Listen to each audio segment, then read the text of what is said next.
Yo, yo, yo, yo, what's up all you burner stones and potheads? This is Weedman 420 with the Weedman 420 Chronicles. How are all you vipers doing out there? Mrs. Weedman. Mr. Weedman. How the hell are you? I'm doing A-okay. Hey, everybody out there, hopefully you're smoking some big fat doinks while you're listening to the show. Mrs. Weedman and I are about to get normal with some Wi-Fi grown by our friend Big Earl. And Wi-Fi is a slightly sativa dominant 60-40, created through the cross of white fire and white rhino strains. It's a sweet citrus and black pepper flavor, may have you hooked after just one taste.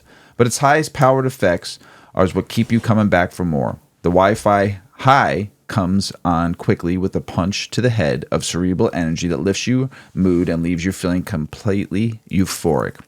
As this state of happiness grows, you'll feel a sense of artistic inspiration accompanied by the light feeling of focus.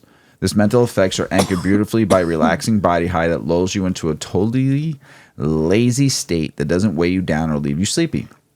Coupled by its 22 to 28% average of THC level, these effects give Wi-Fi an edge in treating conditions such as chronic stress, fatigue, inattentiveness, depression, and chronic pain. The aroma of Wi-Fi is much like the flavor, with a lemony pepper effects that is scented by sweet earth and pungent diesel. This bud has PC spade shaped forest green nugs that are decked with bright red orange hairs and coated with a thick layer of tiny golden colored crystal trichomes. Some effects are relaxing. Symptoms relief is ADD, ADHD, chronic pain, depression, fatigue, nausea, stress. Flavors are lemon and peppery, and aromas are citrus, earthy, fuel, and pungent. And that is Wi-Fi, grown by our friend Big Earl. Thanks, Big Earl, for throwing to the cause, as always. We've smoked this one other time when Big Earl brought it over, and it tastes really good, smells really nice. And I enjoyed it last time we smoked it, which was a few days ago. So thanks for But when we smoked it the other day, we were also smoking something else, kind of back to back. So oh yeah, we smoked some GG4 too. I'm anxious to try this without other interference. Yes, we were double doinked. Yeah, we were double doinked. It was four of us, and we were passing around two different strains. We were hang out with Big Earl and hang out with our friend Igneous. One had GG4, one had Wi-Fi, and I was GG4 Wi-Fi'd up. And it was both wonderfully, both strains were wonderful. So we also got some, what do we got? Some strawberry shortcake over there too, just in case we run out of this one. I do. I was smoking that earlier today. Another classic right there. Good stuff. We got nothing going on this week again. Kind of a relaxing weekend for Mr. and Mrs. Weedman. Just been really just, I don't know, what have we been doing? Watching shows and relaxing and hanging out with Yuki and just staying inside a little bit because it's been a little chilly, you know? January, February in Chicago. Yes. You just stay home. Yeah, you stay home. You stay home. Unless you have to go out, you know? Oh, we did do something. We took our nephew. Yeah, we took our nephew. We'll call him Danger because that's his middle name. And we took him... we went to a place we have never been to for food. And I've lived in Chicago now for 26 years, 25 years, something like that. And we went to Twin Anchor over in Lincoln Park, right? Little, beautiful, divey, hole in the wall. It's been there since the 1930s. And it was funny because on the menu it had filet mignon for like $8.95. Yeah. Well, not on the actual menu. It was on the wall. It was on the wall on an the menu. Old menu. Yeah, an old menu. So I was like, whoa, look at those days. And it was a hopping place, was jam-packed. So old school, though. The bar, it was like being in a dive restaurant, dive bar, but just jammed. Packed. It was a 30-minute wait. And the bar was slamming. Every table was full. People were running and gunning. Wait staff, hostesses, bus boys, bussers, kitchen. It was just, this place was popping on a Saturday night. We got there at like 5:30 too, and the place was popping. Oh yeah, we had to wait a half hour for a table. Yeah, and we had some delicious ribs. They're known for their ribs, right? And just kind of old school, like your mom would make them. Yes. You know, baked in the oven, good barbecue sauce, fall off the bone. Just like so, but still like so you take tender. The whole bone and you went, and it came so right nice. out. Yes, it was so good. And phenomenal sides. And I had a really good bowl of chili too. Yeah, that chili was delicious. Was very, very nice. Well done, perfectly spiced, and it was just an overall service was excellent. Staff was really good. Crowd was banging. It was just a great spot for the first time ever being there. So if you're in the Lincoln Park area and you've never been there, try Twin Anchor. Anchors. I do highly suggest their ribs and chili. Anything to say about that one? No, it was great. And then from there we had tickets. So my nephew, he's my great nephew actually. We old. And he has a little sister who's just like one, not even 1.5. So they're kind of like the last of the little kids in the family. So there's no other cousins for them to play with. So we take him out, and we take him out. For the last 3 years, we've been taking him out for a birthday celebration. Instead of giving him a gift for his birthday, we do an outing. So we started with dinner, and then we went right over to, it's called Old Town School of Folk Music, and it's a music school, but they have small concerts there, like very, very, very, very small. And I don't know that they have any like big names, but they just are always doing musical things there, productions and things. And so they were having a teen open mic night, and my great nephew is in his junior high band, and he plays the trumpet. So I thought that would be pretty cool. He could see some other kids playing their music together. So he really enjoyed it. We all enjoyed it. It was really fun. I think there were about like 18 kids that performed. I think so, yeah. And so, yeah, there were like 15 kids that just performed solos, like whether it was, well, only one person sang only. Everybody else was singing and playing an instrument, mostly guitar.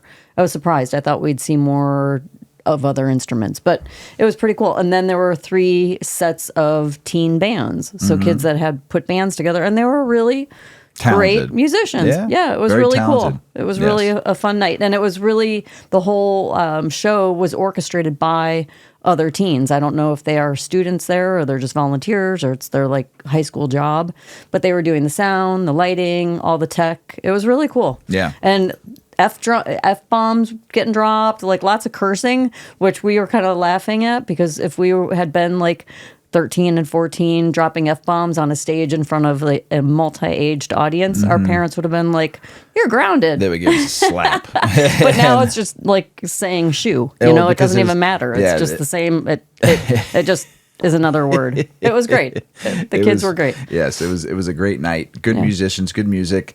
Mistakes along the way, but I loved how they course correct. Like they corrected themselves. Like there was the youngest person had to be what, 8? She was 7, 8. Yeah, she was so cute.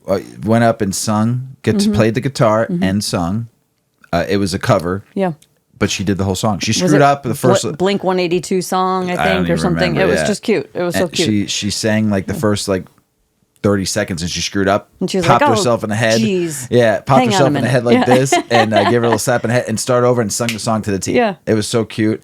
And there was some really talented musicians there. I was impressed. You know, I mean, were they perfect throughout the whole entire? Some mistakes here and there. You wouldn't expect them to be. Yes, and it was just so well done. And there was joke telling too in between resetups and stuff like that, breakdown setups. So the two co-hosts would tell some funny jokes, and the crowd was really into it. There was young adults, parents. It was young really kids. endearing. Yes, I just thought it was nice. so cool, because at that age in life, junior high is a cruel world. High school, high school. Junior too. high, more than high school. Yeah. Junior high is just a cesspool of hormones and, like. Kids should just be homeschooled for like 2 years and then put them back out there. It's a bad time for most kids. Yes. It's just not like dramatically bad. It's just a rough time. Yes. And these kids were all so nice to each other. If they noticed that somebody like stumped on something or like kind of was beating themselves up, they'd be like, "It's all right. It's good. You're good. You're great. Keep it going." They were so encouraging, and it was so positive. And all of these young kids were not super experienced at what they were doing, but they felt like they had a place where they could do it and a community that was accepting them. Yeah. Look at me. I'll like start crying about it because I'm a big sap about that kind of stuff. I think it's just really cool. I thought it was great. Yeah. I thought they did a good job. I suggest if you have a chance to bring if you have young children that are musicians or becoming musicians, it's fun to even just go watch them experience it first, and maybe because it's open mic, right? They can sign up and do it. So and maybe I think they do it once a month or once a quarter at least. So it'd be fun for them to see. Like our nephew really thought it was really neat, and I don't know if he'd ever want to go play there, but at least he knew there's kids doing this out. And I have a feeling he'd be I feel like his wheels were spinning. Right. And he seemed very comfortable. A couple times I tried not to make a big deal out of it, but I saw him whip out his phone and excitedly take a picture or a little video clip. So he was appreciating what was happening. Yeah, which is good. And kind of taking it in. It wasn't an overwhelming crowd of people. Mm-hmm. So maybe if we take him back, he'll bring his might trumpet. Want to bring his trumpet and play. Yeah, that'd be cool. Fun times. I do suggest everybody to go if you want to check something out with your kids or nieces or nephews. Go take them there. I think they would enjoy it. Seeing kids their age play in front of a crowd. So, what else? Anything else? I think we're good, right? Yeah. Yeah. Nothing else. Yeah. Well. Everybody, don't forget to check out 8decades.com, Mrs. Weedman's baby. Check out 8decades.com for all your cannabis accessory gear and clothing line. Check out 8decades.com, our smoke set tray, our clothing line, our steamroller, our grinder, our 8 Decades jars, mirror and glass decades jars to protect that weed for long lasting. Get it at 8decades.com. Everybody, we have winter hats right now and scarves too. Make sure you get some. And we have hoodies and nice, great clothing to keep you warm in the wintertime. And check out 8decades.com, everybody. We appreciate the support because as you support our website, you keep the show going. So thank you so much, everybody. Miss Weedman, you ready to get the show going? I'm ready. All right, let's do this. Let's do it. Last week, we talked about purple weed, right? This week, we're going to talk about the truth about red-haired cannabis and color doesn't equal quality. When browsing through a dispensary or scrolling through images online, you might have noticed some cannabis buds covered in reddish-orange hairs, often referred to as pistils. Some people may think these colorful hairs enhance the experience or indicated a higher quality product, but the reality is red-haired cannabis doesn't automatically guarantee a better experience. Let's clear up the misconception about the vibrant red hairs and what they really mean for cannabis. What are the red hairs in cannabis? The reddish-orange colors of cannabis buds comes from pistils, which are the reproductive parts of the plant flowers. Pistils start out as white or light green and gradually change to shades of red, orange, yellow as the plant matures. The orange change is largely due to the plant's genetics and environmental factors, like temperature, light exposure during the flowering phase. Does red hair mean better cannabis? No, it does not. The color of the pistils does not impact the potency of the effects of the cannabis. While these red, oranges, or even purple hues might look visibly appealing, the real factor is to determine cannabis quality are the cannabinoid content, terpene profiles, and how well the cannabis has been cultivated, harvested, and cured. If you're seeking terpenes for the aromatic or therapeutic qualities, the trichome-heavy parts of the plant are what truly matters, not the color of the pistils. It's worth noting that while pistils can contain small amounts of terpenes, they are not the primary source of these aromatic compounds. Terpenes are produced and stored primarily in the trichomes, the sticky resin glands covering the buds. The role of pistils in cannabis growth. Pistils are part of the reproductive process of the cannabis plant, helping to catch pollen from male plants for fertilization. Once fertilized, the pistils begin to wilt and change color, signaling the end of the plant's flowering phase. While pistils are important for reproduction, the color is merely a byproduct of the process and doesn't contribute to the plant's effects. Sip. Cottonmouth. Wow. What matters more than red hairs? If you're seeking quality cannabis, focus on these factors instead of color of the pistils. Cannabinoid content. The amount of THC, CBD, and other cannabinoids in the cannabis will determine the potency and effects.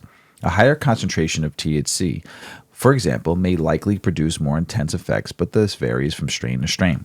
Terpene profile. Terpenes are aromatic compounds in cannabis that give each strain its unique flavor and scent. Terpenes also have a significant influence on the effects of the strain, so consider which terpenes appeal to you. Myrcene's Mr. Weedman's favorite. For instance, limonene may have a more uplifting effect, and myrcene may provide relaxing effects. Trichomes. These tiny sticky glands on the cannabis buds produce a plant's resin, which contains most of the cannabinoids and terpenes. The more trichomes of the cannabis flower has, the stronger the effects tend to be. Cultivation practices. The quality of the cannabis is influenced by far more by factors like nutrient-rich soil, proper maintenance, optimal lighting conditions than by the color of the pistils. Curing process. Well-cured cannabis tends to be smoother, more aromatic, and more potent than poorly cured buds. Proper curing allows the terpenes to develop and helps preserve the cannabinoid content. The bottom line of red-haired cannabis. While red-haired cannabis may catch your eye, it is important to remember that the color of the pistils doesn't influence the overall quality of the flower. Focus on the cannabinoid content, terpene profiles, trichome coverage, and cultivation practices for best experience. So next time you're looking for cannabis, don't let the red hairs fool you. It's what's inside that truly matters. Just like a human. It's what's inside, Mr. Weedman. Is your weed safe? I sure hope so. Is your weed really safe? Well, I could tell you how you could find out. Thanks, Mrs. Weedman. All right. Tell us. All right. The cannabis industry is under immense scrutiny. Stringent regulations sees products on the legal market tested and sold in restrictive manners, but bad actors slip through the cracks. Reports of banned pesticides found in products and heavy metal accumulation in plants have led many to wonder, is weed safe? Many of the news stories seem scary, but it's important to note that plenty of other consumer packaged goods have risks too. Produce is often covered in insecticides. Alcohol is known to cause cancer. Fortunately for fans of cannabis, there are several things that you can do to protect yourself while shopping. For those looking to become savvy consumers, let's talk about ways to assure your cannabis is safe. 1. Look for a QR code. Now, this is confusing. It's very confusing. If you live in a state that has legal cannabis, you should know that legal cannabis, the real legal cannabis that the government has approved, is only in a dispensary. There is hemp. The hemp plant produces THC, but this is just me side railing here for a minute. The THC levels in hemp, the hemp plant, are much smaller, so it's a less THC rich product. But you can get that cannabis. They're calling it cannabis. It is, but it's from the hemp plant. That's in your head shops. That's in your gas stations. That's in your health food stores. That's in your neighbors selling it multi-level, whatever. The stuff you're buying that's not at a dispensary and it's not from your neighborhood guy is hemp, okay, or should be hemp, okay? And then you've got your guy or your girl or your person. You got your hookup, and you've got traditional market cannabis, hopefully from a craft grower and not from out of this country and yuck, right? Get some good. If you're going to go with traditional, get it from a person who knows what they're doing. Get it from a caregiver. A caregiver, yes, with good quality stuff. So if you have a package and you flip it over, there should be a dispensary label on it, okay? But beyond that, on that label or on that packaging, there could be a QR code. And you will find things in the traditional market that have QR codes where you might not get a lab report, but at least you could find out what the strain is and maybe find out a little information about the grower. Okay? So look for the QR code.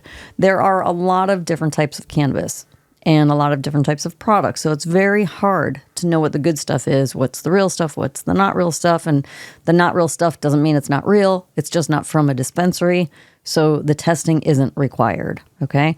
So QR code is assurance that it should be from a dispensary, okay?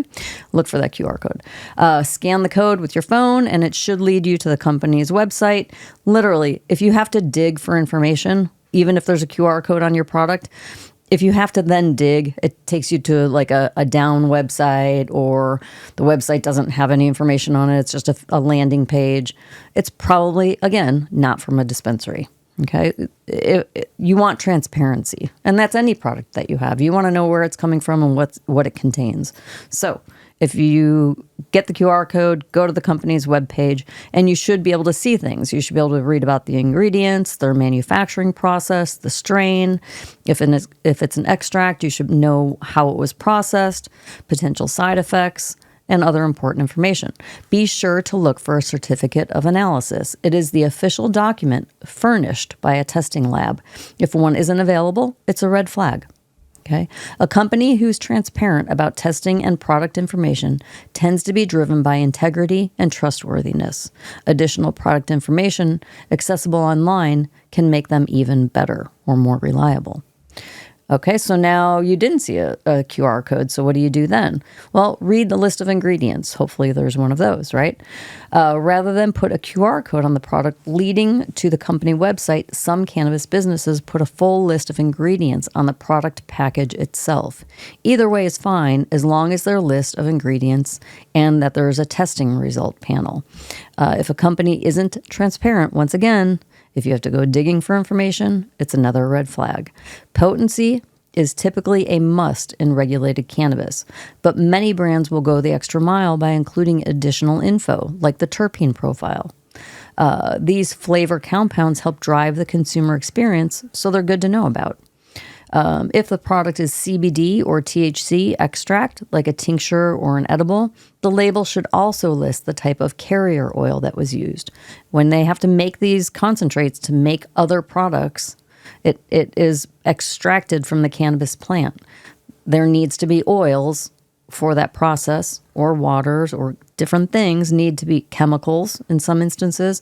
There's different types of extraction. You want to know how that's extracted, right? You want to know what you're ingesting. You're going to be smoking it. Find out.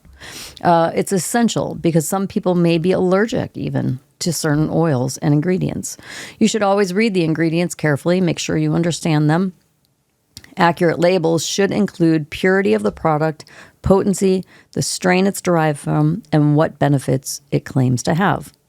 Number 3, beware of false advertising. Because the CBD and cannabis market is exploding in popularity, competition is fierce.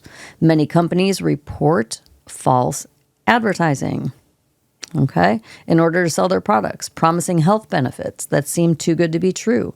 Sometimes cannabis companies even deceive buyers into purchasing by packaging their products similarly to popular snacks. That's very common in the traditional market. You're going to see a pack of like Snittles instead of Skittles, or Skittles with a Z, or, you know, they just spell it a little off, but otherwise it's 100% a Skittles package. That is not coming from a dispensary, I can pretty much guarantee you, but there could be a lab report on that, because sometimes when they're spending the money on the good packaging, you do get some analysis, or you at least get a QR code, or at least some strain information. But again, probably not coming from a dispensary. Doesn't mean it's bad, just know what it is. To avoid falling into a trap, check for false advertising on your products. Look for overly optimistic promises or suspicious packaging. Cannabis companies are not allowed to make health claims, so if you see one on your packaging, that's a major flag. When buying CBD, remember, there are so many different types, okay? Yeah. There is full spectrum. That means it uses the whole plant, right? All parts of it. And it tends to be more effective. But there's also full spectrum that's full plant. Like you want full spectrum bud only, right? That's what you would smoke. Well, there are companies that will make a concentrate, or they'll make a balm, or they're going to make other products using the whole plant, the leaves, the stems, everything. Doesn't mean it's bad, but is it really effective? You're going to get a lot of CBD probably, but probably not going to give you all of the benefits you're looking for. So full spectrum is good. Broad spectrum and isolate products or extracts are often purchased because they don't have THC, but they may not work as well. Also, if you see hemp seed oil in the ingredients, there's likely no CBD at all. I didn't know that. Finding trustworthy cannabis brands can be challenging. With so many cannabis products on the market and no federal regulation, lack of transparency and false advertising is rampant in the industry. If you know what to look for on cannabis packaging and you read your ingredient labels carefully, you'll start recognizing what brands are worthy of your business. Yeah. What's worthy of my business? If you're ever at a cannabis event, or you're talking to a breeder, you're talking to a grower, and you're not fully in the know, there's different types of seeds. And you hear a lot, and I hear a lot from breeders and growers when I'm out in these events and stuff like that, talking about their F1 seeds. I got F1s, this is an F1. So for all of you out there that have not listened to the Grow Hour, which Big Earl did a great job talking about breeding and talking about the different types of seeds, you know, and generational of seeds. If you haven't listened to that show, I'm going to teach you just a little bit and what I'm reading and what I've read about F1, because people talk. I've seen people look confused sometimes. So here's a little bit of a guide and to genetics and some benefits and stuff. So I am not an expert. I just, like I said, just trying to give a little bit of information out there. If you want expertise, listen to the Grow Hour. So, for years, F1 genetics have been used in the world of agriculture to help farmers create more resilient and productive crops. Now these types of hybrid seeds are available to cannabis growers, and they have produced groundbreaking results with seeds that have better genetic stability, higher cannabinoid production, and increased yields. What are F1 seeds? There's a great deal of complexity to this question, but keep things simple and easy to understand.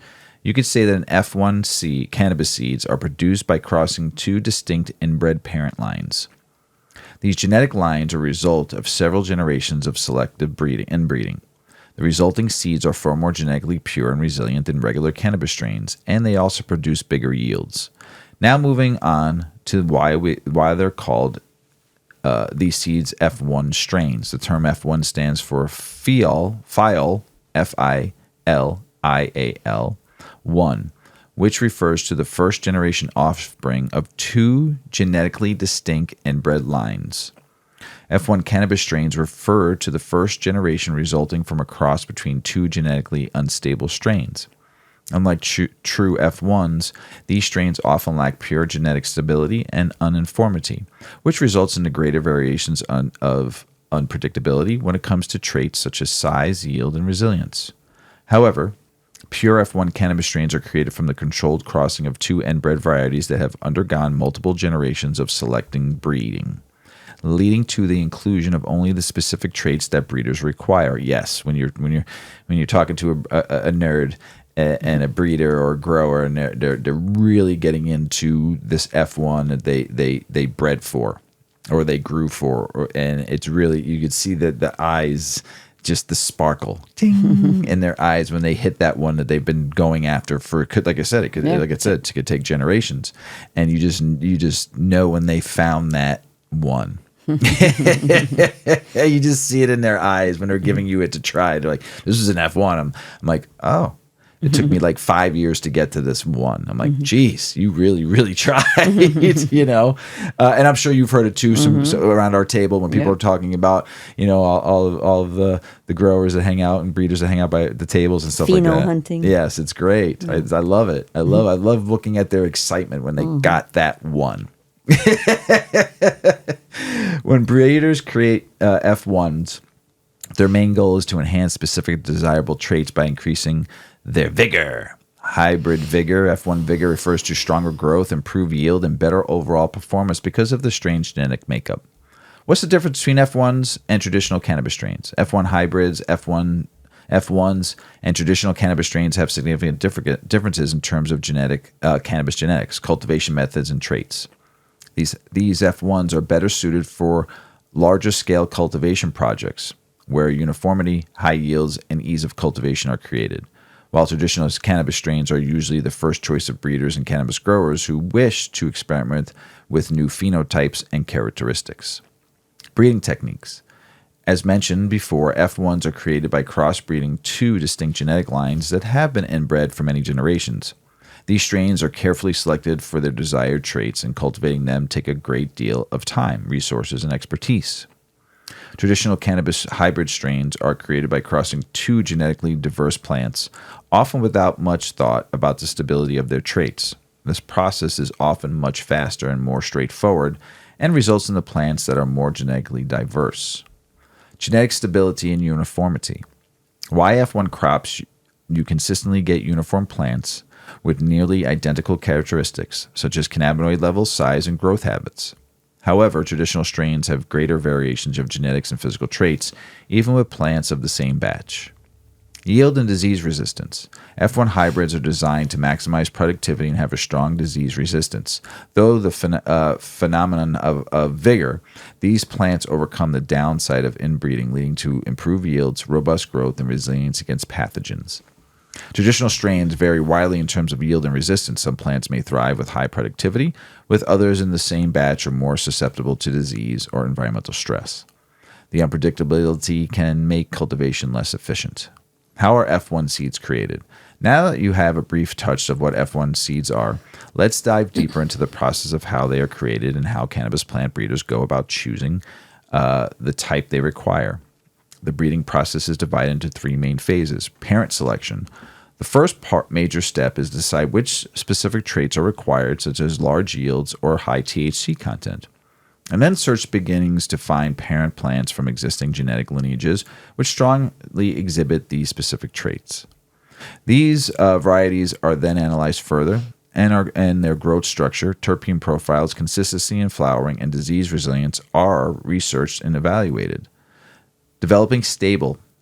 The second phase focuses on creating two inbred lines by repeatedly breeding over multiple generations to stabilize the specific traits in each parent.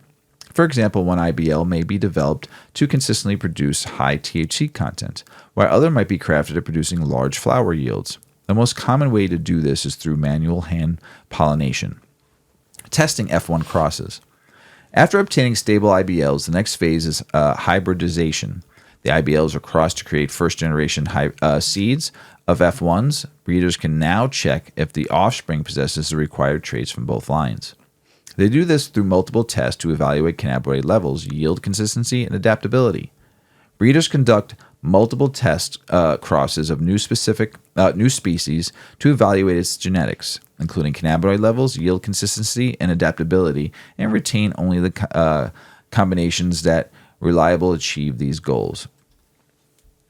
Advantage of F1s. The main benefit of F1 seeds is that they produce cannabis crops that have consistent and reliable characteristics. You can expect plants from these seeds to always have the same flowering times, uniform plants, steady fruit, or vegetable yields. This means that if you're growing cannabis, whether a large scale or just home gardener, you can expect few losses and less waste of valuable resources. Another major advantage is due to the phenomenon called hybrid vigor. These kinds of F1s are more resilient to disease and mold. They grow faster and produce larger yields than plants from the parent lines. Downsides of F1s.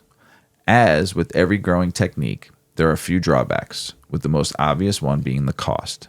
These breeds come with a premium price, and understandably so considering the amount of time, money, and resources that are used to create them. Additionally, the seeds produced by F1 plants are not typically used for further cultivation because they do not reliably replicate the desirable traits of the parent plants, and in many cases they are sterile. This means that growers must purchase from suppliers yearly rather than being able to save and replant their own seed. Some thoughts. Understanding the basics of F1 seeds is essential for growers who want to explore the advantage they provide, such as easy cultivation, crops with uniform traits, and higher THC content.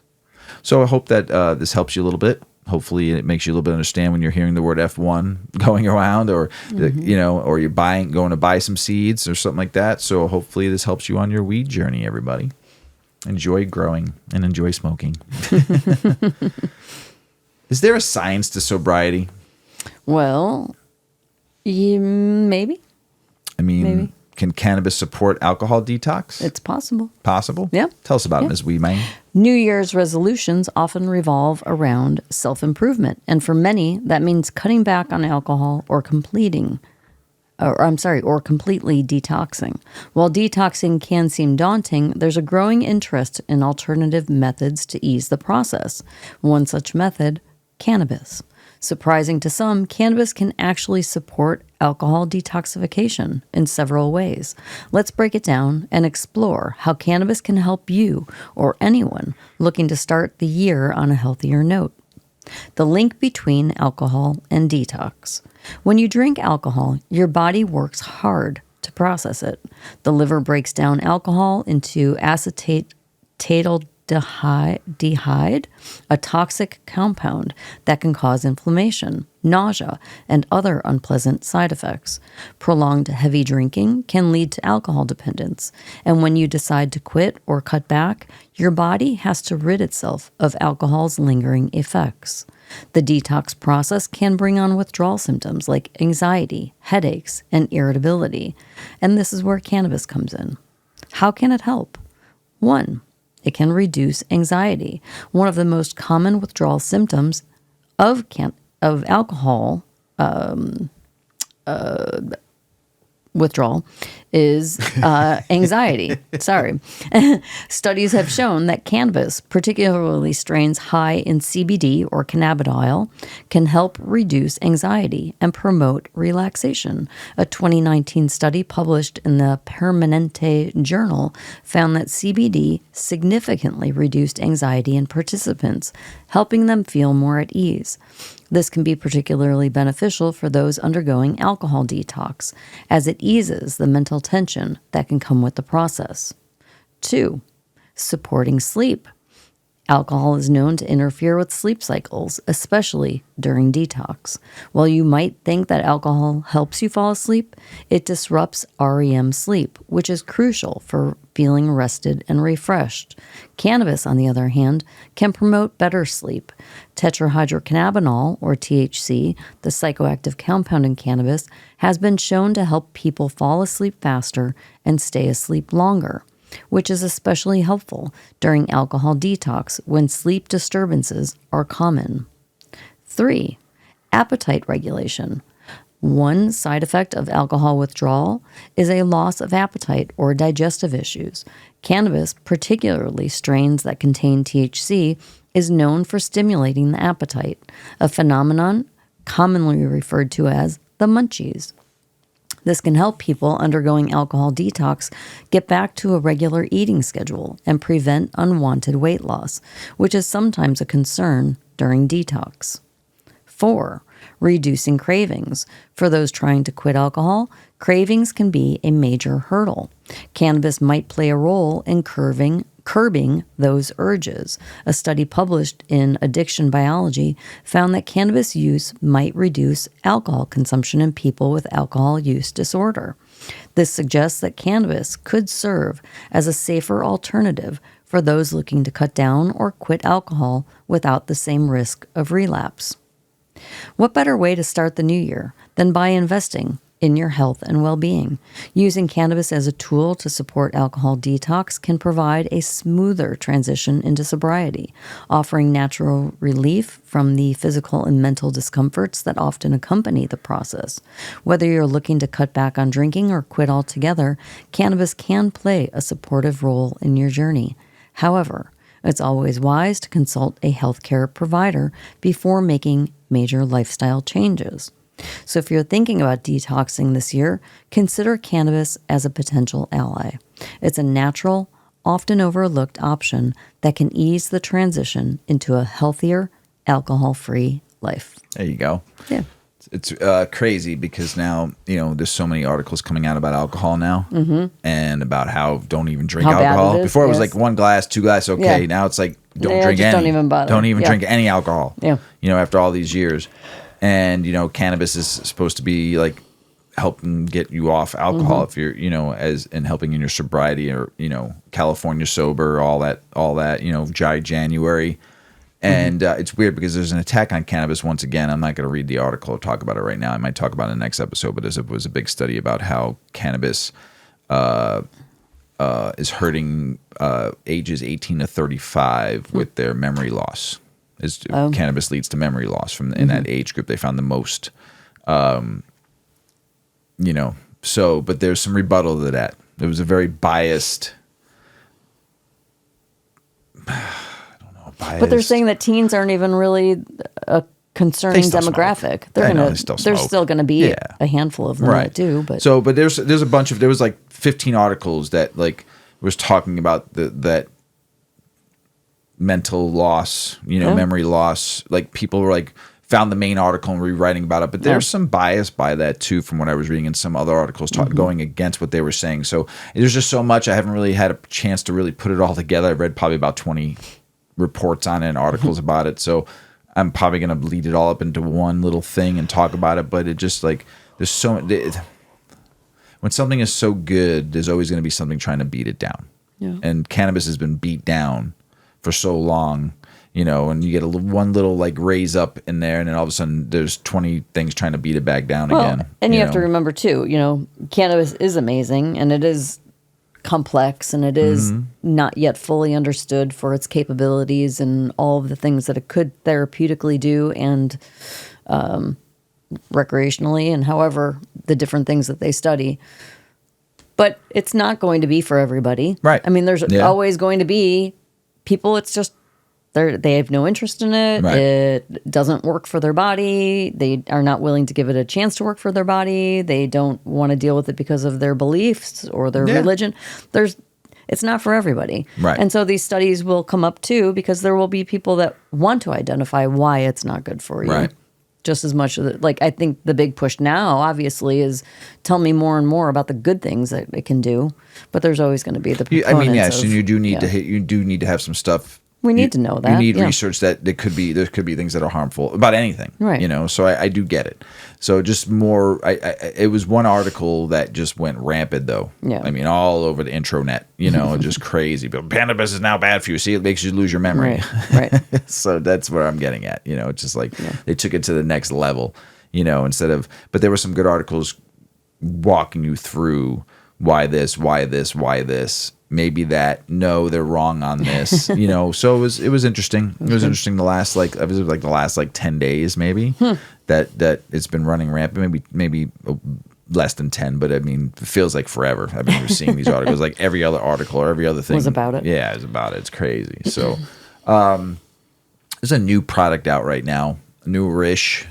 It's not new to it's a new cannabis product, but these pouches, back when I used to dip, I used to back when I was younger, and I used to use the pouches that I didn't like the loose. oh my god, you swallow that, you throw up, and I used to throw up in an instant. So you used pouches when you did that, and you had snuff. I wouldn't say I was a heavy smoker, but I was a smoker. I smoked for 20 years. And maybe more. No, let's see. I started when I was 20. Oh, I stopped when I was 40. Like 30 years. Sorry. 30. No, 30. 30 cigarettes. Then I went to vaping because I wanted to get off cigarettes. And I vaped for 11 years. And most of your life. Yeah. Oh, yeah. I mean, I'm not denying it. I'm not hiding it. I found something new though to get me off the vape and cigs. The nicotine pouches. And I'm not promoting them for anybody. They are helping me get my lungs back. And I do smoke weed, but it's getting my lungs back. And I mean, I smoked for 30 years, and people are like, man, you're healthy, you're fit, blah, blah, blah, blah, blah. And you smoked? My dad just said it all the time to me. Yeah. And I don't understand how you smoke. Well, you're beyond like the healthy, like your lifestyle was healthy, right? Or is healthy. Yes. And so it's very contradictory that you smoke. Yes. And so it surprises most people. Right, of course, but I like the nicotine. Right. Well, you're addicted to it. I'm so addicted to yes. it. Totally. Yes. Yes. And I've tried so many times to things. get off. And I started these pouches, and I don't need as much, which is nice. I mean, I probably use 2 or 3 a day, which is great compared to having a fucking vape in my hand every 2 seconds. I mean, I had a vape in my hand. It never left my hand. I mean, I'd be typing with the vape in my hand sometimes, and oh, there we go, because you didn't have to leave your house. It was convenient. You could smoke. You could hit that thing 150 times a day. Compared to a cigarette, I didn't smoke in the house, so every hour I'd go outside and smoke a cig. And I get in the wintertime, who the hell wants to go outside? So vapes became easy. Now these pouches, holy smokes, where were these when I was 19? I never would have smoked a cig. Never would have smoked a cigarette in my life. If I would have had those. See, I enjoyed the motion of smoking a cigarette. Less. I didn't really care about the nicotine. Right. I hate the smell. I hate the taste of smoke. I'd always have a piece of gum. People are like, you chew gum or mint in your mouth. I said, because I cannot stand. Why? Mint gum and a smoke, but you never would smoke a menthol. I hated menthol cigarettes. Hated it. They made me dizzy. Gave me a head rush. Seriously. Right. Someone gave me a Newport. Like if beggars can't be choosers, someone had a Newport, you're like, oh, fuck, a Newport. Oh, my God. And people love them. They're great for people that like the menthol. It just made me nauseous sometimes. They're so strong. So I can never do Newports or Cool 1000s and all that shit. So, yeah, I didn't like the taste of smoke. I didn't like the way it smelled. The only reason why I liked tobacco was for one reason and one reason only. Nicotine. And these pouches are fucking amazing. I haven't touched a vape since Christmas Eve. It's pretty good. Pretty good. Yep. I haven't. I mean, I'm around people all the time that vape, and I used to bum a vape off them or something like that, or I didn't have one on me. I haven't even asked. I don't even need it. It's fucking amazing. I wish these pouches were around when I was a kid, and I'm not telling anyone to pick them up. But if you're a smoker and you're trying to quit, and the patch doesn't work, I tried the patch multiple times, and that shit didn't work at all for me. And I tried the gum, didn't work, made me nauseous. Tried a bunch of different things, and this is the first thing that actually worked. Mm-hmm. And now, granted, I'm still taking nicotine in my body. I understand that. But I'm not using as much. I went from, I switch off. I do like a couple 3 mils and then a 6 mil just because I'm still coming down. It's still like the habit of like, I still enjoy nicotine just as much as I enjoy weed, And they work. So, but there's a new product in the cannabis industry, and it's pouches. Oh. Wow. Yeah. A couple companies came up with weed dip pouches, and that was a big intro, wasn't it? I did. You sound like me there for a minute. Rambling. Well, I'm trying it's cute. I'm trying to explain to people too. If you want to get off smoking cigs or vapes, and you've tried, you're not alone. There's a lot of people that. That's all I'm trying to suggest to you. Start with that. I'm hoping to be off them. I'm hoping to be off all of this in hopefully a year. I'm going to give myself a year and hopefully be off it, and just I'm winding it down. Hopefully I'll be down to maybe two pouches a day. So that's what I was getting at to lead up into this big lead in. But yeah, so no kind it's not the kind you plunge chips into. the dips. The cannabis dip refers to those mind-altering pouches people place between their lip and gums. A similar product made with nicotine has exploded in popularity. Who want Nick, as this guy right here, without inhalation or tobacco. The pouches are not to be confused with dip, where people put a tobacco mixture directly into their mouths and spit. There's no spitting in these pouches. It's not gross. You swallow it. It's great. I'm not sitting there going in the sink, in the garbage pail. Oh, give me a bottle of water, and you're seeing this the nasty tobacco. It's gross. Nicotine pouches are a tobacco and spit-free alternative. So these cannabis pouches.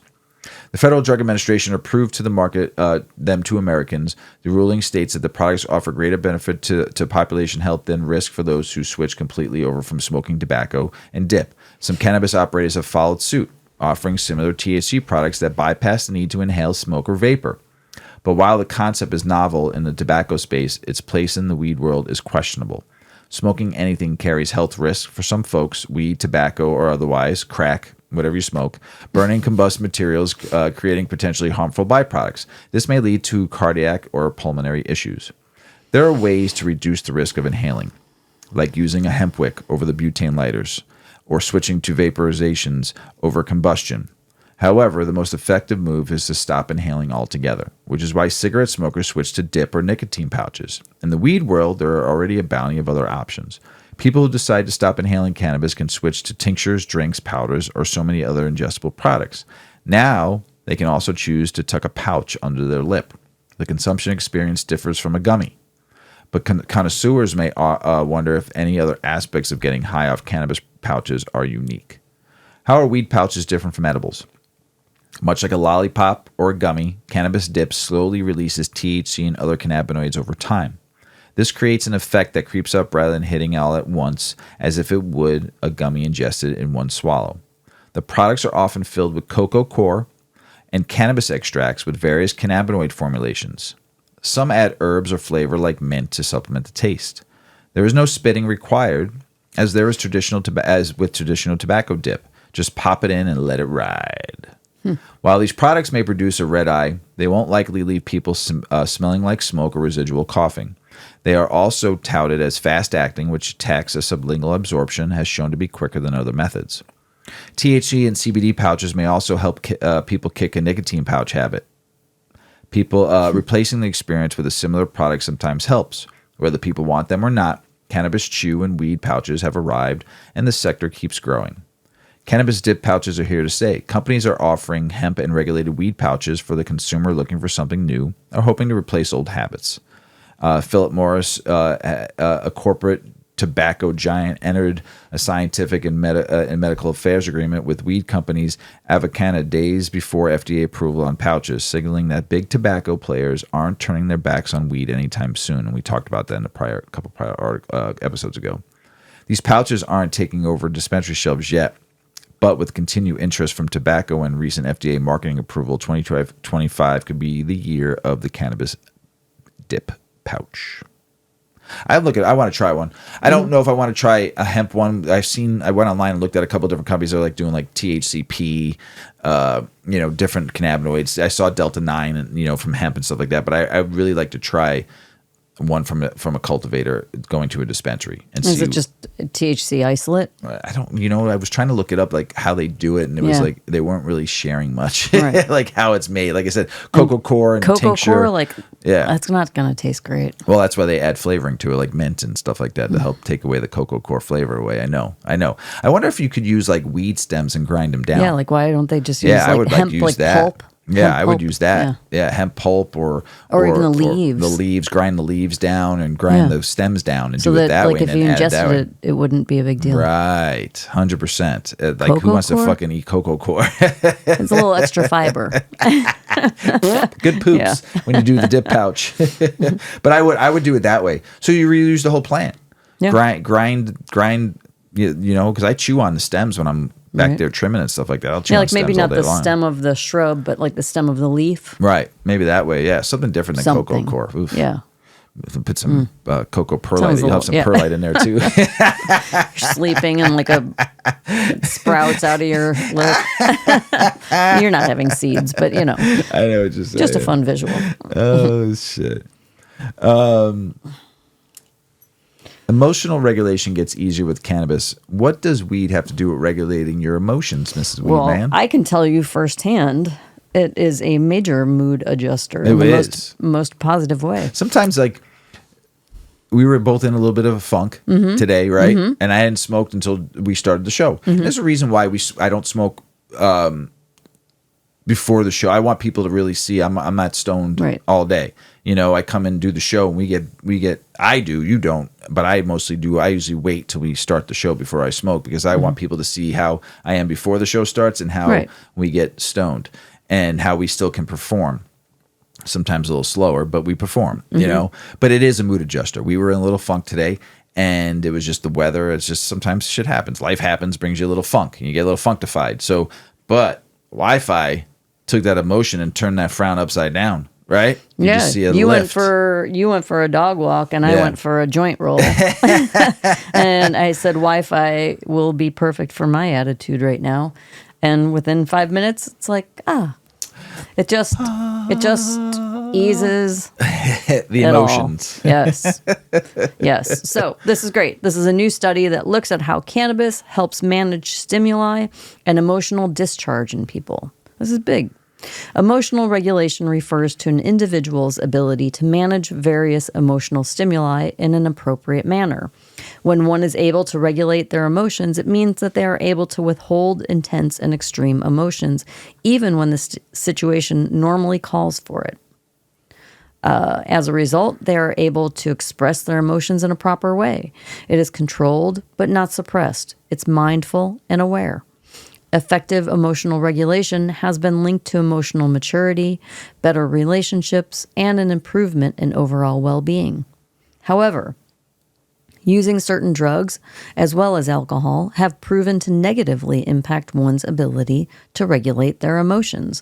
This is because drugs engage with the neurotransmitters in the brain, including those responsible for the production of serotonin and dopamine, which are necessary for healthy emotional regulation.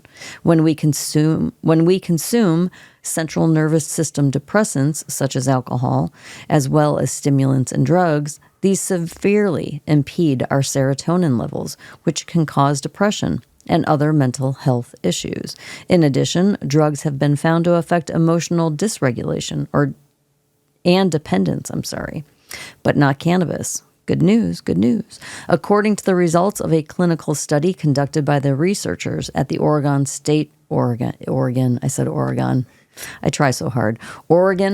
University and Washington State University, inhaling weed containing over 20% THC was not found to have any impact on emotional regulation.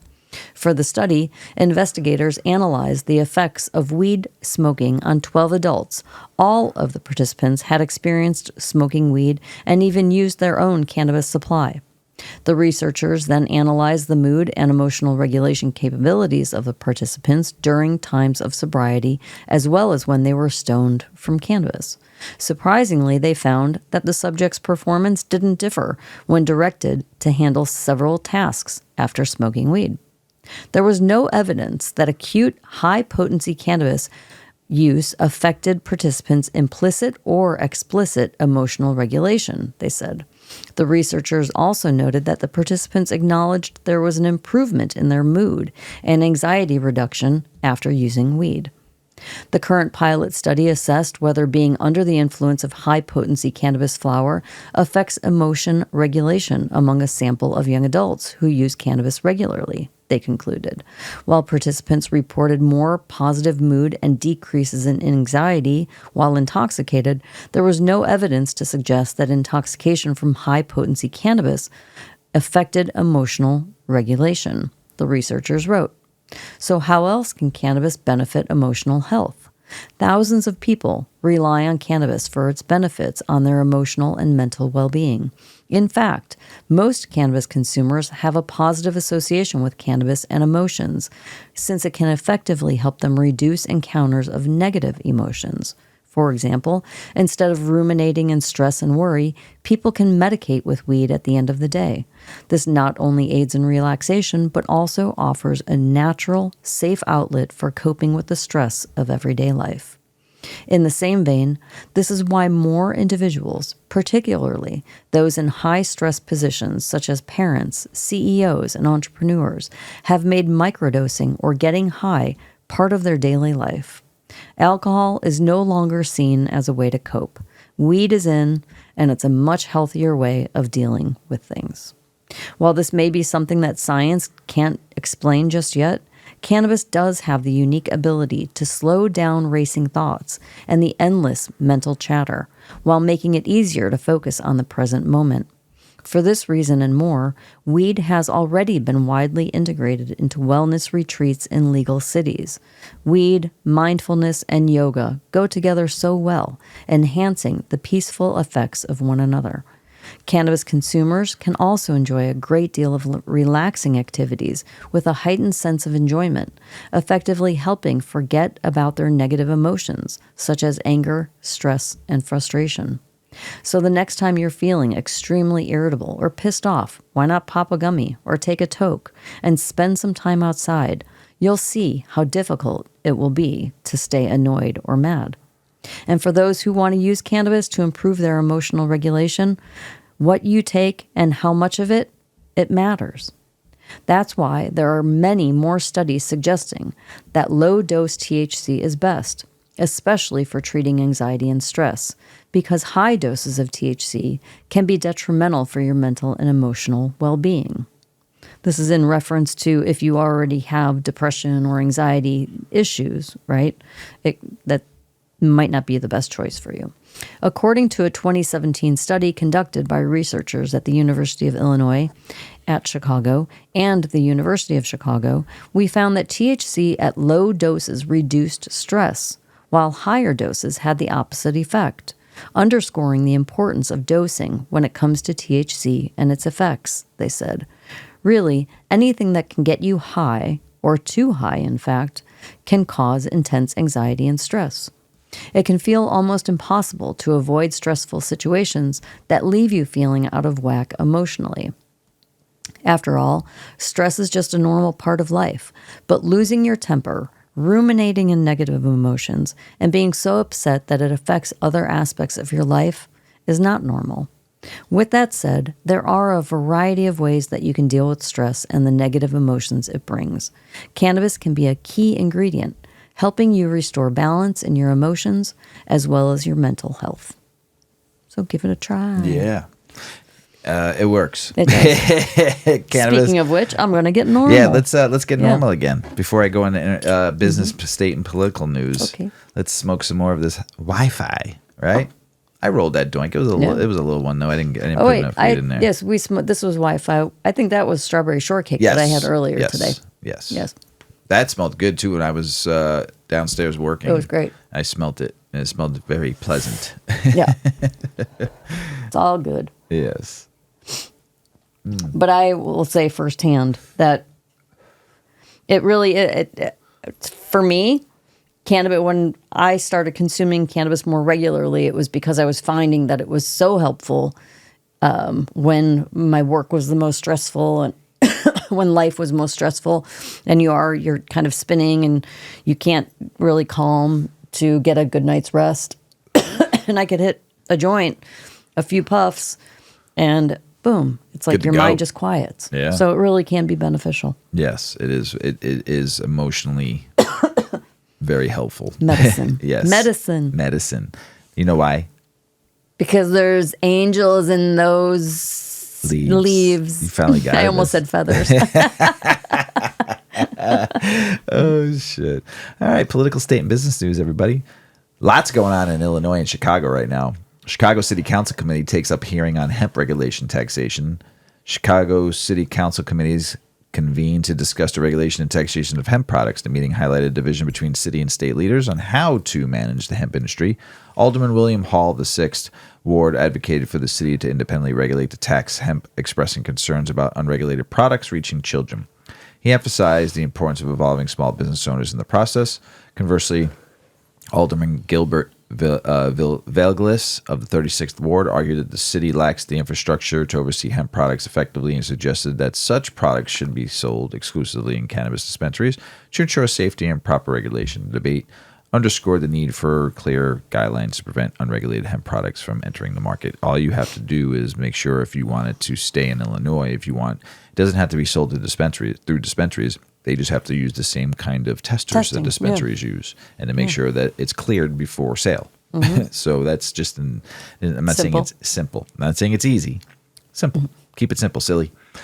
Do Chicago voters know there are 1,900 places to buy hemp? 1,900 in Chicago. The Chicago Tribune published an editorial. It's everywhere.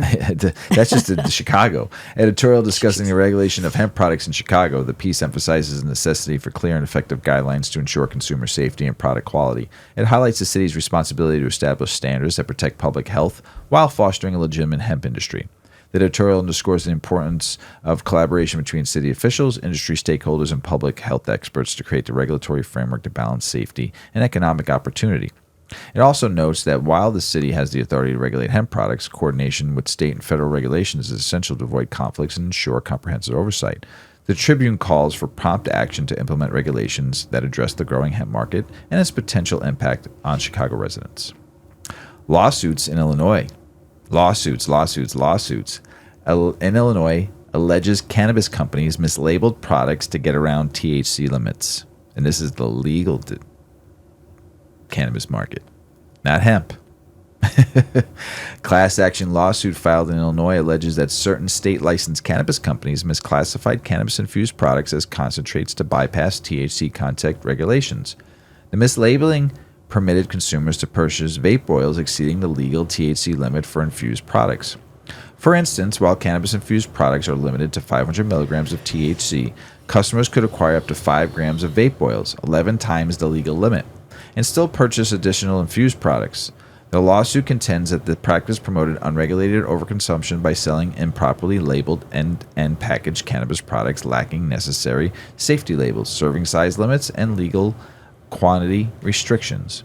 The plaintiffs seek compensation for statutory violations, fraud, and unjust enrichment, and other claims. Oof, yikes. Marijuana hit a record low prices, and Oregon supply has nearly doubled the demand.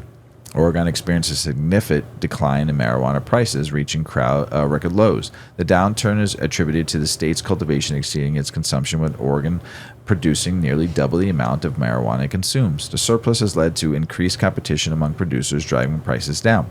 This situation has raised concerns about the sustainability of the marijuana industry in Oregon, as producers struggle to maintain profitability amid the oversupply. The article highlights the challenges faced by the industry, including the need to effective regulations and market adjustments to balance supply and demand. Missouri courts near the end of the marijuana expungement review. More than 140,000 marijuana cases have been expunged since Missouri legalized recreational cannabis in 2022. That's pretty good. Colorado Springs voters sue city, alleging recreational marijuana repeal effort is unconstitutional. Colorado Springs residents filed a lawsuit against the city, alleging that the city council's attempt to repeal a voter-approved ordinance permitted recreational marijuana sales violates the Colorado Constitution. The lawsuit contends that under the Amendment 64, local measures to prohibit licensed recreational marijuana businesses must appear only on general election ballots during even-numbered years. The plaintiffs also argue that the council's proposed repeal measures use misleading language, potentially confusing voters. This legal action follows the council's decision to seek a second vote on the ordinance, citing concerns about voter intent and the clarity of the original measures. The city council's move reflects ongoing resistance to recreational marijuana in Colorado Springs, a city that had previously been the largest in the state to prohibit such sales. Crazy. Colorado Springs. Garden of the Gods. Yeah. Kentucky issues first medical marijuana cards. Here's how many that were given out. After months of anticipation, Kentucky has issued the first medical marijuana cards to qualified patients in the state, with Governor Andy Beshear announcing the approval of more than 2,000 cards during the news conference last Thursday. During the news conference in Frankfurt, Beshear awarded the first 2 cards in the ceremony. One went to a former Fayette County teacher. Nice. Yeah. Texas Lieutenant Governor lists THC bans as a top priority for 2025. Mistake. Texas Lieutenant Governor Dan Patrick identified legislation to ban all consumable products containing any form of THC as top priority for the state Senate. The initiative seeks to repeal parts of the House Bill 1325 enacted in 2019, which authorized the commercial production and sale of industrial hemp and its diversities following the federal legalization of hemp in the 2018 Farm Bill. Patrick and other Texas conservatives argue that the unintended consequences of HB 1325 had led to multi-billion-dollar market for intoxicating hemp-derived cannabinoids. They expressed concerns about the proliferation of retail facilities selling unregulated THC products, which they claim have become easily accessible to both adults and children. Senator Charles Perry is expected to carry Senate Bill 3 through it had not been officially filed in the time for the announcement. The proposed legislation is among the top 25 priority bills for the current legislation. Texas cannabis hemp industry came as more than 750 licensed Texas farmers cultivate over 3,000 acres of hemp just in Texas. Hold on. Helping this sector to create more than 5,000 businesses in the state, according to the council. I think it said something about 50,000 jobs too. Wow, that's pretty cool. Yes. And they want to kill it. Kill the bill. What's wrong with you? So dumb. Hawaii lawmakers propose legalizing adult-use cannabis. Hawaii lawmakers introduced legislation to legalize adult-use cannabis, allowing adults aged 21 and over to possess up to 1 ounce of cannabis flower and 5 grams of concentrates. The proposal also permits small-scale home cultivation, with adults allowed to grow up to 6 plants for personal use. Hell yeah. And households permitted to maximize of 10 plants and 2 pounds of homegrown cannabis. Hell yeah. Additionally, you want to move to Hawaii, Mrs. Weedman? Hell yeah.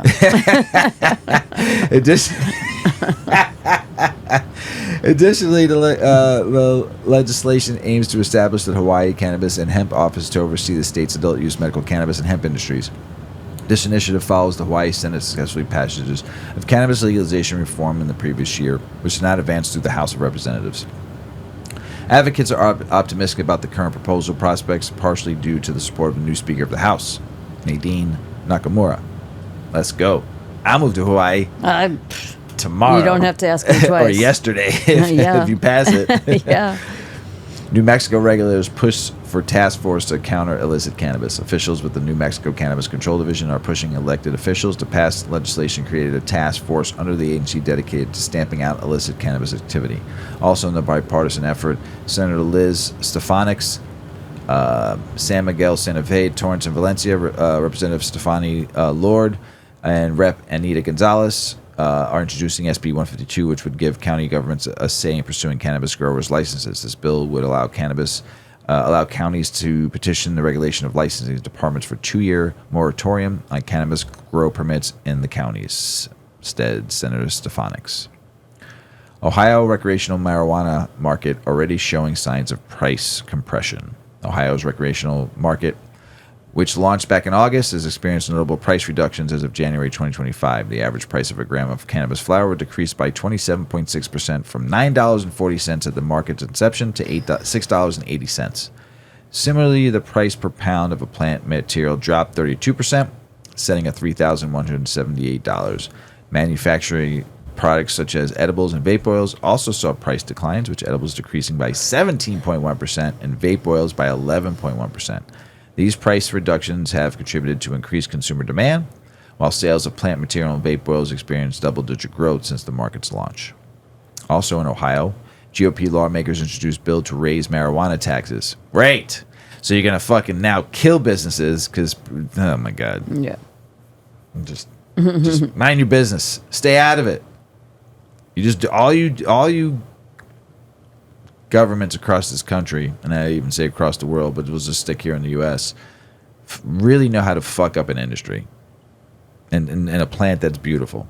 It's just, they also want to restrict home grow and eliminate social equity funding. Great job, Ohio. Ohio Republican lawmakers introduced a bill proposing significant changes to the state's marijuana laws. The proposed legislation aims to increase taxes, raise the marijuana excess tax from 10% to 15%, with local governments permitted to add additional 3% tax. And they want to restrict home cultivation, limit personal cultivation to 6 plants per adult, down from the current allowance of 12. Come on, really? Yeah.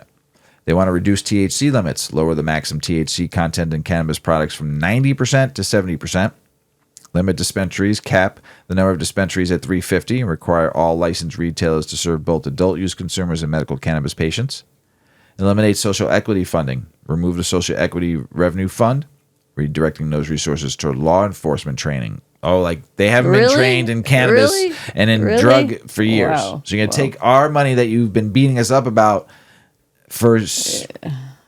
That's like a slap in the face. Oh, yeah. Oh, 100%. Wow. These proposed changes have sparked debate among lawmakers and stakeholders with concerns about their potential impact on the cannabis industry and social equity programs. Wow. Where was that? Ohio. Wow. Ohio. Interesting. Bad choices. Bad I love this Wi-Fi. choices. The only thing bad about it gives me cotton mouth. Oh. Pretty bad, too. I just can't see so good. Can't see me, I yo. can't see. Leaders of Vermont's cannabis industry to lobby lawmakers for regulatory changes. Over 24 cannabis business owners in Vermont gathered at the State House to advocate for regulatory changes in the state's cannabis industry. They met with lawmakers to discuss issues such as product testing, packaging requirements, and the need to clearer guidelines to support the growth of sustainability of the cannabis market in Vermont. Florida lawmaker withdraws medical marijuana home grow bill to remove hemp restriction provisions. That's why I always say stop, do one bill at a time. It's even in the federal government too. It's supposed to be one bill, but inside that bill there's a bunch of pork, and you give you 2,500 pages of 50 different bills that no one reads. Mm-hmm. And so you just pass it or not pass it. Right? Say we slid just it do in what we all want, one at a time. between the cow and the pig. One bill at a time. It's what it was meant to be, not 30 or not 2. That's what happens. You threw 2 in there, and then you have to redraw it because they're Here's like a stack. Right. It's the 11th hour.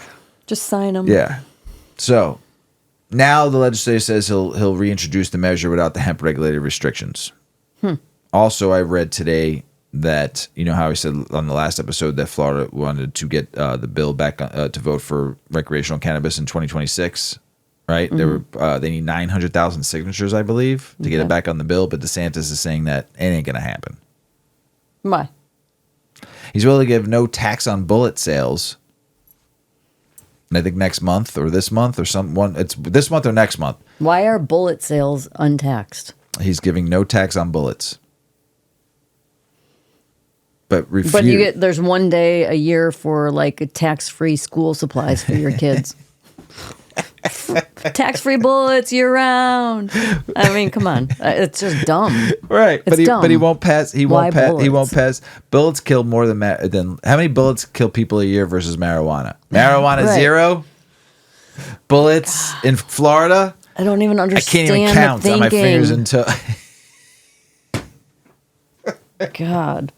I don't even get it. So wait, DeSantis, I don't know you, you don't know me. And the people and are I don't just really like, care okay, to know just you. do that. But all my family and friends and loved ones and audience that listen to us in Florida, what I just said should just fucking you should just turn your head in 360s. Like, what That's like the fuck? It's kind of like the condom budget for Gaza. For Gaza. Yeah, $30 million a Yeah, year government for condoms. dog-eared $30 million to send condoms to Gaza. So whose fucking pocket? Who got a new $30 million house? That's what I want to know. Fucking A. Shell accounts. Listen, That's a it's shell great for all the account. people that Come on. have that own guns. I'm not against guns. That's your Second Amendment right. Oh, we got off track. That's what we were talking about. So, yeah, I don't care about that. I don't care about it's that. It's just a dumb thing to go tax free. There's so many things that Americans need. How about eggs? How about make eggs tax free? How about saving some Free chickens? the egg. How about saving Free some the egg. chickens first? Yeah. So you can get some eggs. They're all dying. The birds are dying. Oh my gosh! And don't we give these birds antibiotics too, Yeah.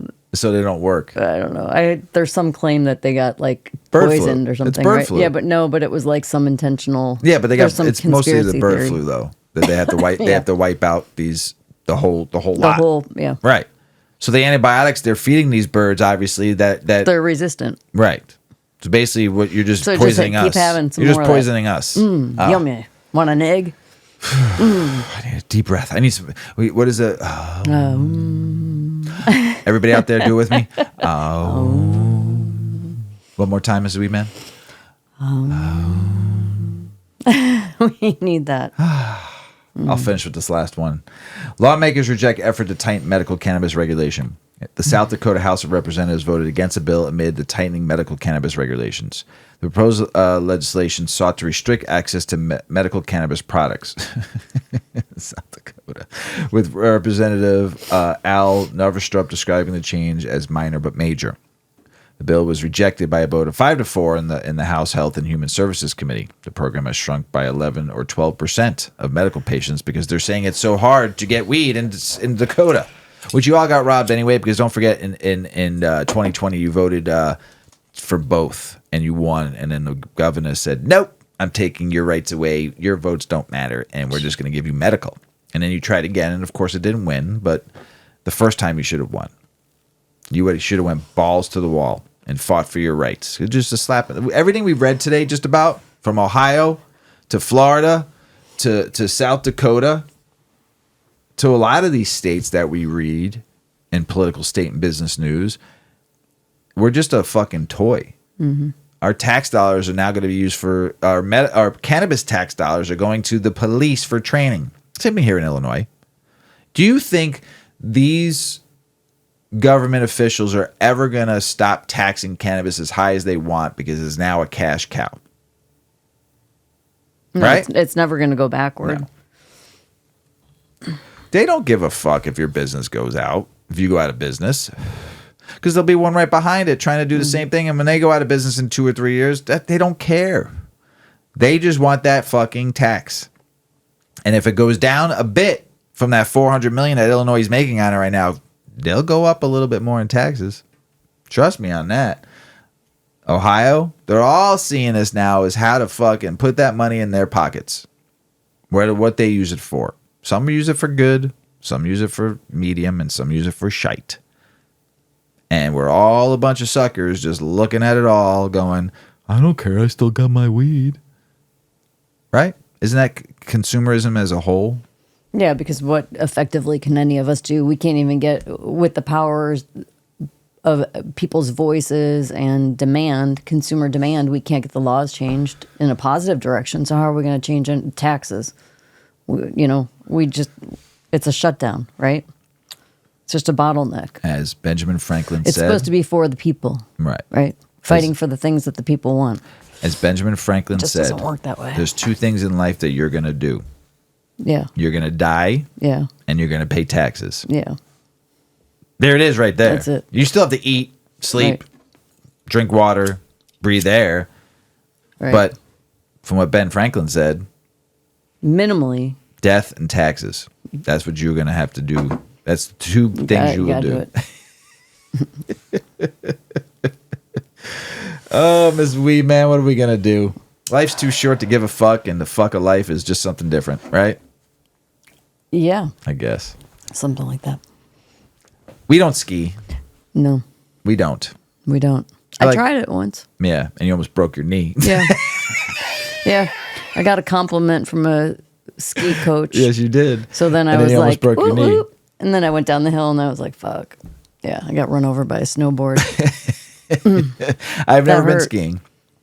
I love snow sports, though. I mean, I can watch and play what I know how to play, you know. But the one thing about ski resorts, though, are you able to use cannabis at them? You would think so, right? Yeah, I thought this was like all Yeah. news to me. You Bang. want some I'm more good weed, right Mr. now. Weedman? I'm good. All right. Tell so us about it, let's Mrs. talk about Weedman. this. We're going to talk about après.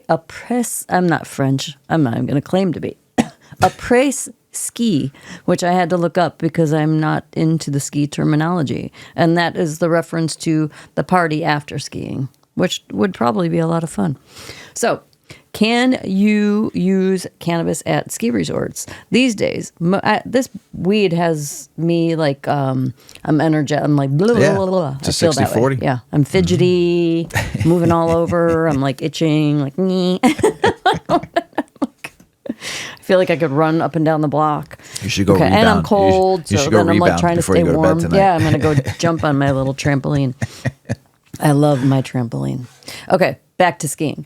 These days, most ski destinations have legalized cannabis, but that doesn't mean it's a good idea to light up at the resort. Smoking, vaping, dabbing, and other consumption methods may make the aches and pains of skiing feel more manageable. However, it may be wise to save toking for the après ski, or after skiing, since most of the slopes have rules against possessing or consuming weed. Generations of winter sport-loving stoners have held safety meetings in the trees before a run or pass the vape on a chairlift, but that doesn't mean it's all above board. Resorts often have rules against any smoking or vaping on the premise, ski runs included. But why aren't ski resorts embracing the perks of legalization? Well, there are more states with legal weed now than there aren't in the United States.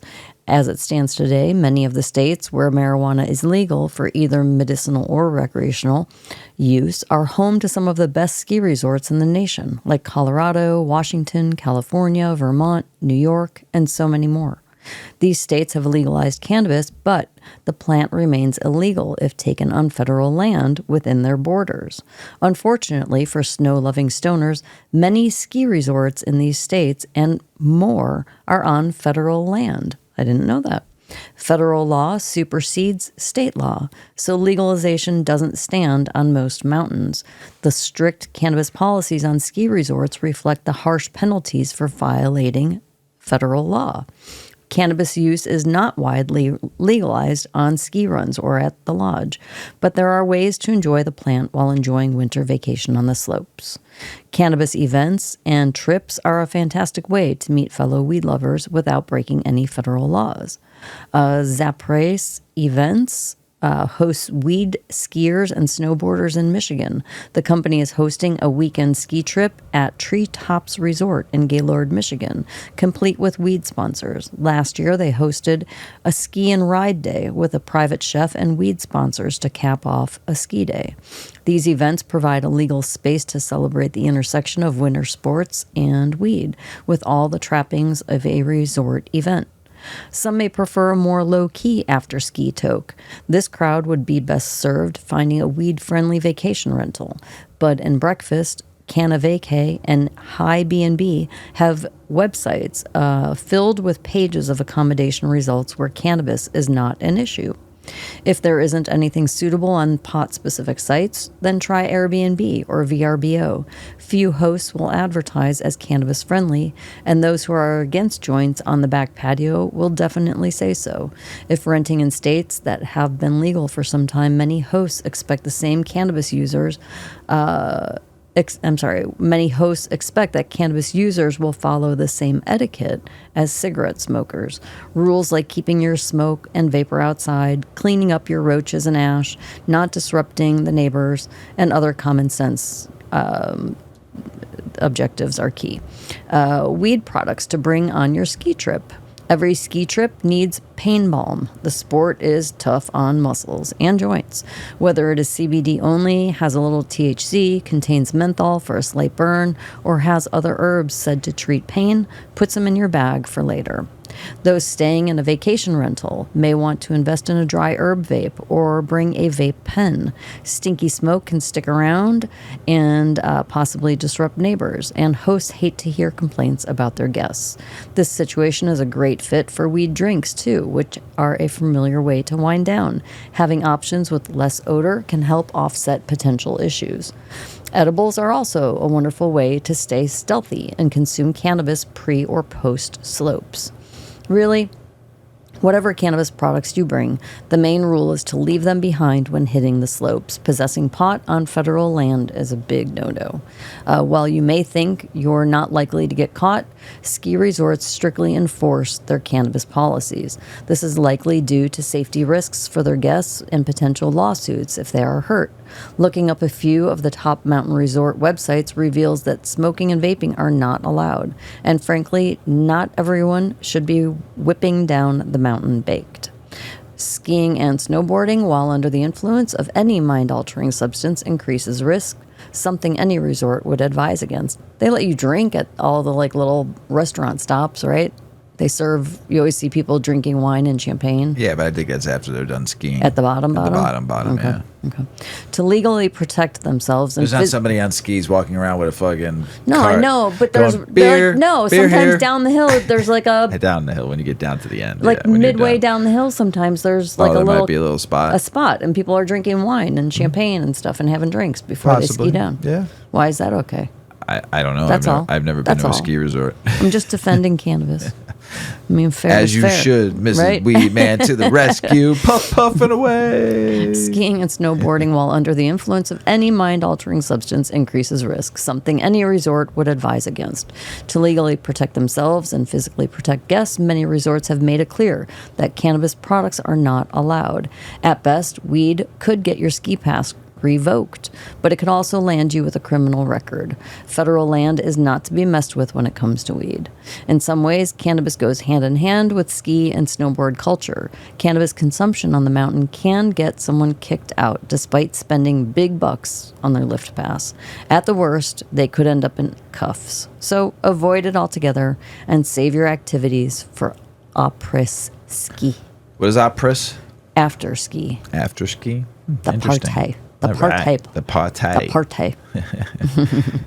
International news. Paraguay could legalize recreational cannabis in March. Maybe March 30th, maybe March 5th, maybe March 15th, maybe March 10th, maybe March 17th.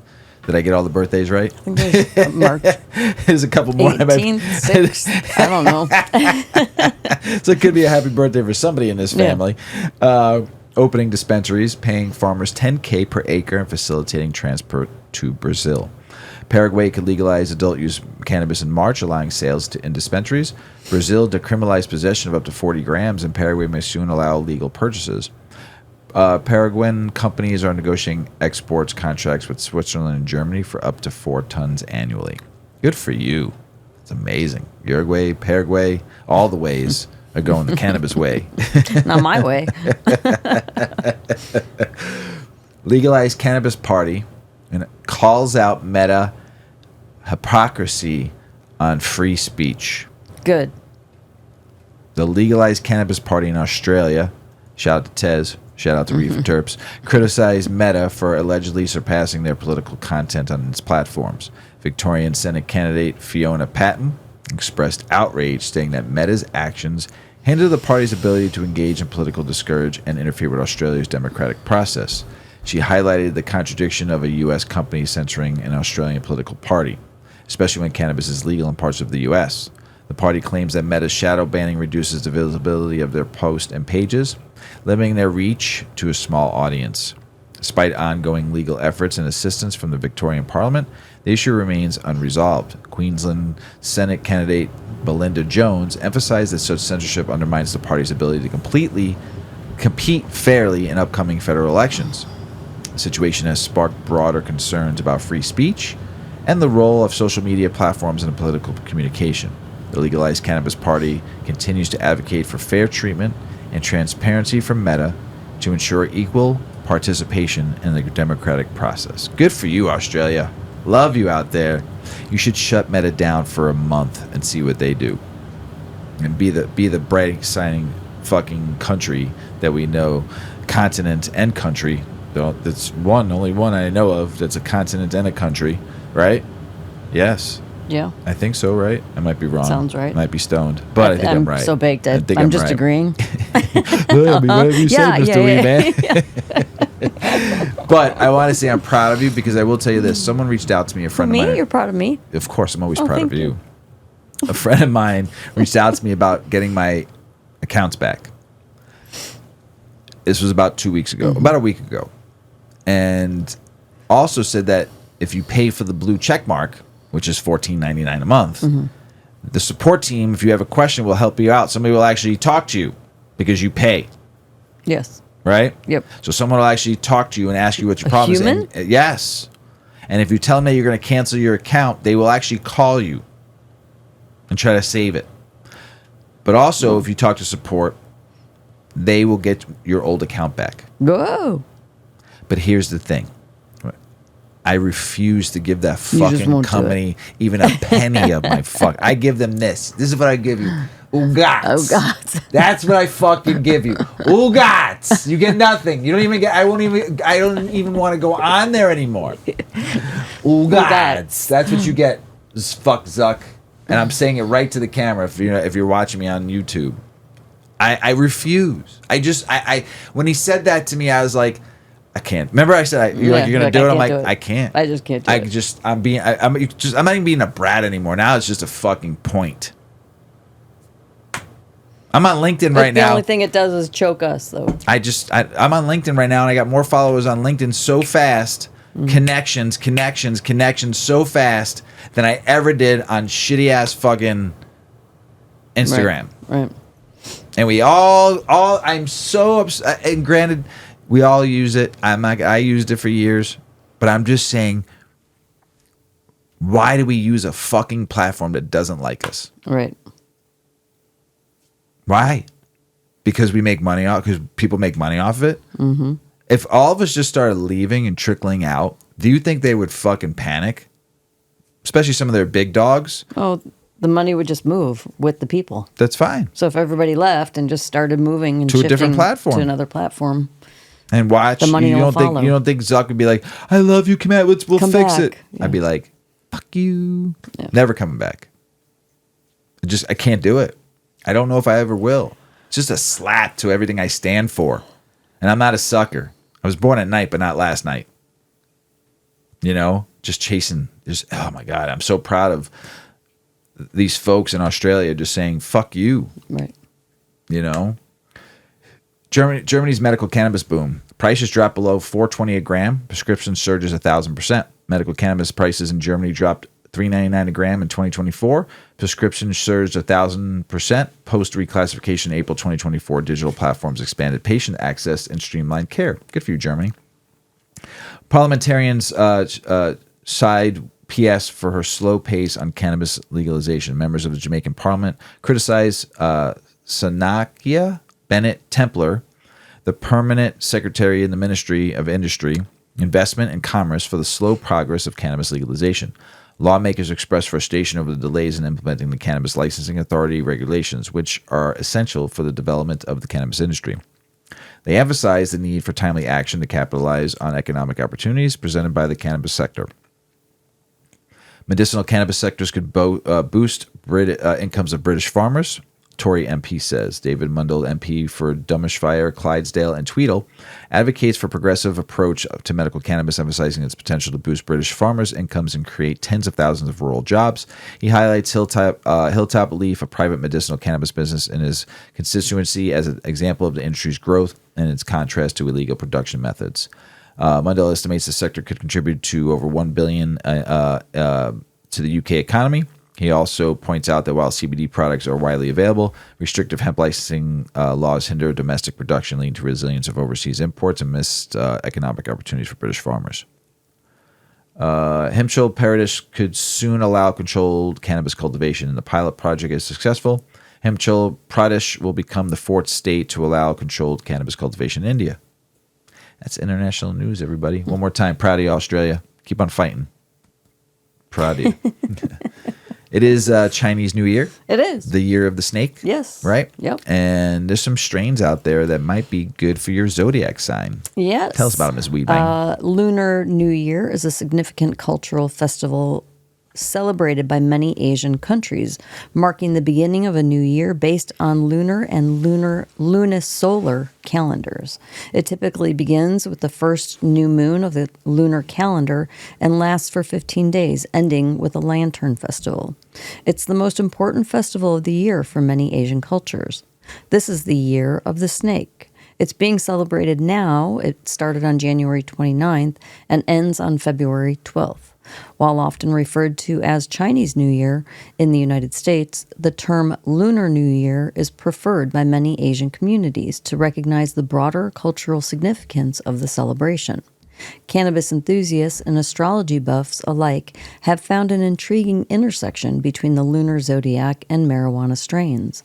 This fusion of ancient wisdom and modern horticulture has given rise to a unique way of selecting and experiencing cannabis based on one's astrological sign. Each zodiac sign is believed to have distinct traits that can be complemented by specific cannabis strains. For instance, the bold and energetic Aries might find harmony with, go figure, sativa-dominant strains like Green Crack or Jack Herer, which provide an uplifting and energizing experience.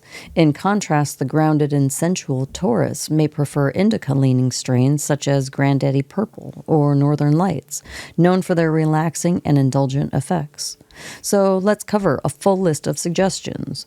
It is the rat, or someone is the rat. I'm a rat. Me too. Yep, we're born in the year of the rat. Known for intelligence and adaptability. That's what we are. The strain that would be good for us, Green Crack, energizing and mentally stimulating. The Ox, diligent and strong. Strain, OG Kush, relaxing and stress relieving, perfect after a hard day's work. Tiger, brave and confident. Strain, Sour Diesel, energizing and confidence boosting. Rabbit, gentle and elegant. Strain, Harlequin, calming with high CBD content for anxiety relief. Dragon, charismatic and energetic. Strain, Durban Poison, uplifting and creative. Snake, wise and enigmatic. Strain, Girl Scout cookies, balanced hybrid for introspection. Horse, energetic and free-spirited. Strain, Jack Herer, energizing sativa for adventure. Goat, mild-mannered and creative. Strain, Blue Dream, relaxing yet creative enhancing. Monkey, clever and playful. Strain, Trainwreck, euphoric and sociable. The Rooster, observant and hardworking. Strain, Skywalker OG, relaxing without impairing productivity. Dog, loyal and honest. Strain, AC/DC, high CBD strain for gentle relaxation. Pig, easygoing and generous. Strain, Purple Punch, deeply relaxing and comforting. The connection between astrology and cannabis extends beyond strain selection and cultivation. In some spiritual practices, such as hoodoo, certain plants and animals associated with zodiac signs are believed to have magical properties. This cultural overlap highlights the diverse ways in which astrology and plant medicine intersect across different traditions and beliefs. Nice. Yeah. I like that. Yeah, pretty It's a neat. good I one. like their list of recommendations. Yes, it was very good. Happy Chinese New Year, Lunar New Year to everybody. All you year of the snake, slither on in. How'd that go? Not really. They're more like, Made me feel kind of funny right there, Miss Weedman. Like when I used to climb the rope in gym class, funny.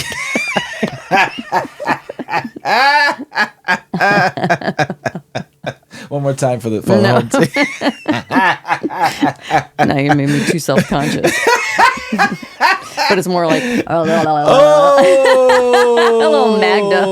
A little Magda. Can't do that without thinking of Magda. That's it. Tell everybody, because some people might know what you're that's talking about. from Kingpin. Yes. Movie. Quite funny if you haven't seen it. You should get really baked and you should watch it. We actually need to watch it. It's been a long Oh time. my gosh. Great, Magda. great. She'd be in the rearview mirror. She'd be like everywhere. You have to see it. Oh, shit. Oh, my God. My cheeks hurt on that one. NHL players are choosing marijuana in video games over alcohol and partying, with 2/3 using edibles this season, survey shows. A recent survey indicates a significant shift in the National Hockey League. Players' recreational preferences, and many opting for marijuana and video games over traditional activities like alcohol consumption and socializing. It's kind of funny because that's what I do. Yeah. Weed and video games. Approximately 38% of players reported using cannabis edibles during the regular season, highlighting a growing acceptance of cannabis within the league. The trend reflects the broader culture and changes in professional sports, where cannabis use is becoming more normalized. Florida Panthers defenseman noted that when he joined the league a decade ago, cannabis use was not widely accepted, whereas alcohol consumption was prevalent.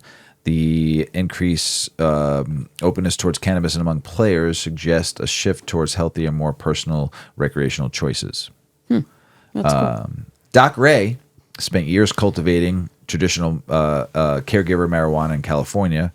Now he's Roanoke's College first cannabis professor. Nice. Ray Fowler, known as Doc Ray, has transitioned from cultivating traditional market caregiver marijuana in California to becoming Roanoke's College first cannabis professor. He holds 5 patents on specific cannabis strains and sought after consulted for companies entering the cannabis industry.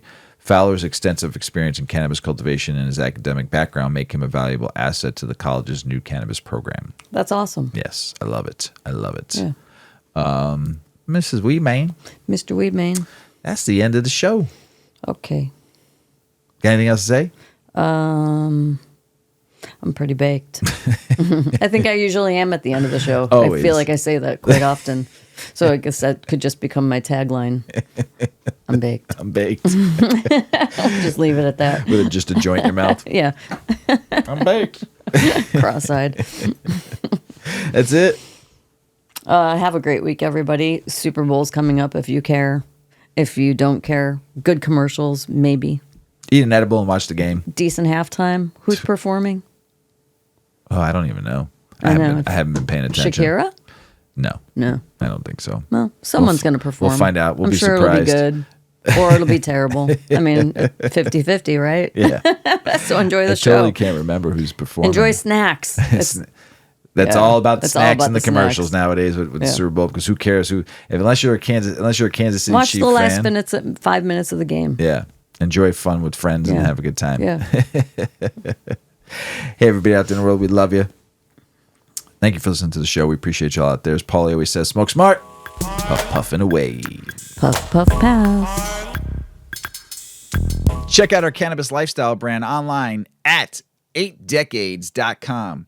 Our custom smokes and accessories are perfect for your coffee table, bedroom nightstand, or kitchen counter. They're designed for you to show them off. The Canna community is also loving our hemp and cotton blend t-shirts, sweatshirts, scarves, and hats, finished off with our 8 Decades logo. We've got some awesome long-lasting goods that will be your favorite for years to come. 8 Decades, because a 9th decade of cannabis prohibition isn't acceptable.